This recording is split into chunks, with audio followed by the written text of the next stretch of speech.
నమస్తే RTV news కి స్వాగతం. మీ సమస్య పరిష్కారమే మా లక్ష్యం. మీ సమస్యలను వాట్సాప్ చేయండి చాలు. 9492726238. మా వార్తలు మీకు నచ్చినట్లయితే లైక్ చేయండి, షేర్ చేయండి, సబ్స్క్రైబ్ చేయడం మాత్రం మర్చిపోకండి. కక్ష సాధింపుల గురించి మాజీ ఎమ్మెల్యే గణేష్ మాట్లాడటం ఆశ్చర్యకరం.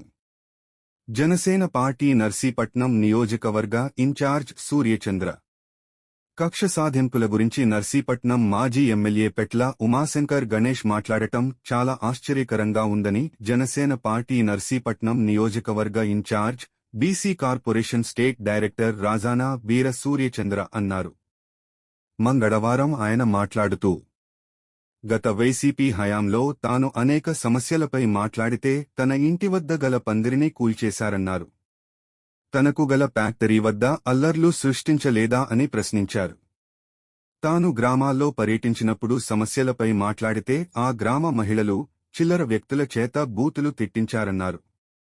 కూటమి హయాంలో గత 8 నెలల కాలంలో 78 కోట్లతో అభివృద్ధి కార్యక్రమాలు జరుగుతున్నాయని చెప్పారు.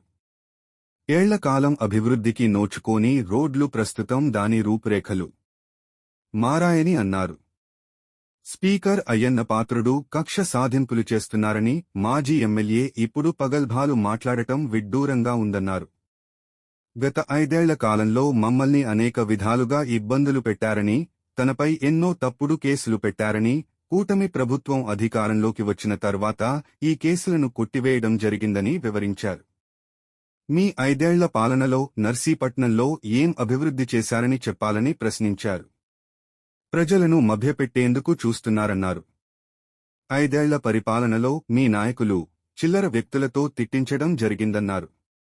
స్పీకర్ అయ్యన్న పాత్రుడు నియోజకవర్గాన్ని ఏ విధంగా అభివృద్ధి చేయాలనే ధ్యేయంగా ముందుకు వెళుతున్నారు తప్ప కక్ష సాధింపులు చేయడం ఆయనకు అవసరం లేదని చెప్పారు.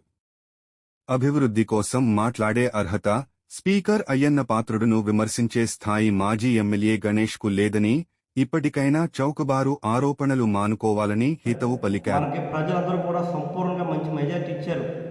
మన కక్షాధిపులుగా ఎలాకుంటా మన ప్రజలు ఏదైతే మనకు తీర్పిచ్చారో దాన్ని గౌరవించి ఒక ఉందాతనంగా పరిపాలన ఇవ్వాలని ముందుకెళ్తున్నాం తప్ప నీలాంటి నీచ రాజకీయాలు ఈ నియోజకవర్గంలో నీకు తప్ప ఎవరంత నీచ రాజకీయాలు చేయరు.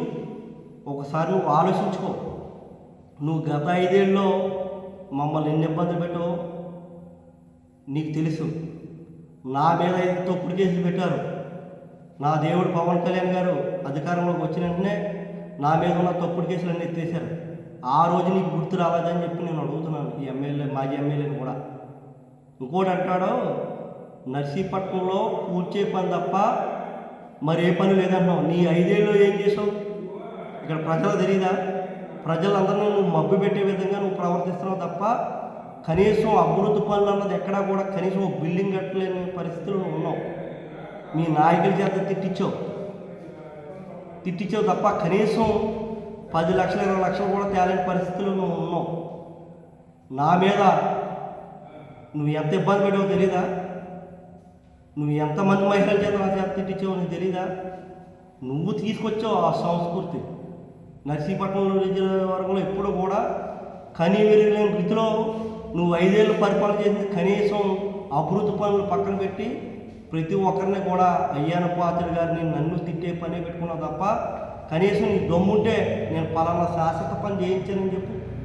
నువ్వు చూడు, అయ్యన్న పాత్రుడు గారు కూటమి ప్రభుత్వం వచ్చిన వెంటనే ఈ నియోజకవర్గంలో వెళ్ళి చూడు. ఒకసారి పర్యటనకు వెళ్ళు. ఆ మన్నికోట్ల రోడ్డు కావచ్చు, ఇవన్నీ నియోజకవర్గంలో ఎక్కడెక్కడ అభివృద్ధి చేసామో ఒకసారి కళ్ళు తెరుచుకొని చూడు. నువ్వు అవి చేయలేక ఈ నీచ రాజకీయాలు మానే. నువ్వే అంటున్నావు ఈ రోజు జరిగిన సంఘటన ఇల్లు కూల్చేశారు అని అంటున్నావు. మరి గతం నీ ప్రభుత్వంలో 2023లో కదా ఎవరో ఒక ఆయన ఇరిగేషన్ ద్వారా ఆక్రమించుకున్నారని చెప్పి కేసు వేసాడు. మరి నీ ప్రభుత్వంలో ఉన్నప్పుడు నువ్వు ఇంత క్లియరెన్స్ ఇవ్వలేదు.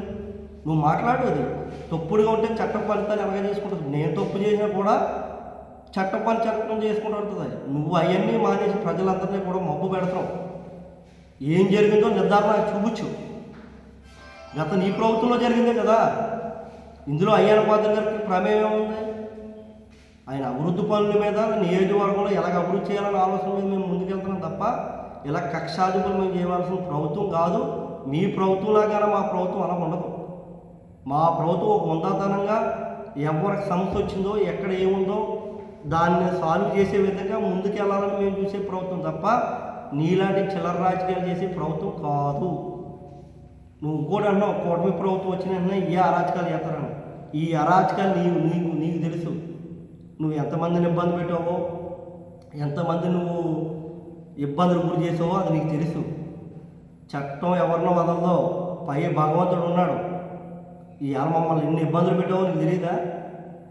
తాండవగేడు బొక్కడిపోయిందని చెప్పి నేను చేస్తే నన్ను 5 స్టేషన్లు పోలీస్ స్టేషన్లో బల్ల మీద పడుకోబెట్టించావు. అది నీకు గుర్తు రాలేదా? ఈరోజు నువ్వు మాట్లాడతావేంటి? అభివృద్ధి గురించి మాట్లాడే అర్హత, అయ్యాను పోతని విమర్శించే అర్హత నీకు ఉందా అని అడుగుతున్నాను నేను. నీకు అర్హత ఉందా? నువ్వు అభివృద్ధి పనులు ఏమైనా చేసావా 5 ఏళ్ళు చెప్పు. నువ్వు అయ్యన్న పాత్రి గారు, పవన్ కళ్యాణ్ గారు ఇవాళ నర్సీపట్నం నియోజకవర్గాన్ని ఒక మోడల్ నియోజకవర్గం తయారు చేసే బాధ్యత మేము తీసుకుంటున్నాం.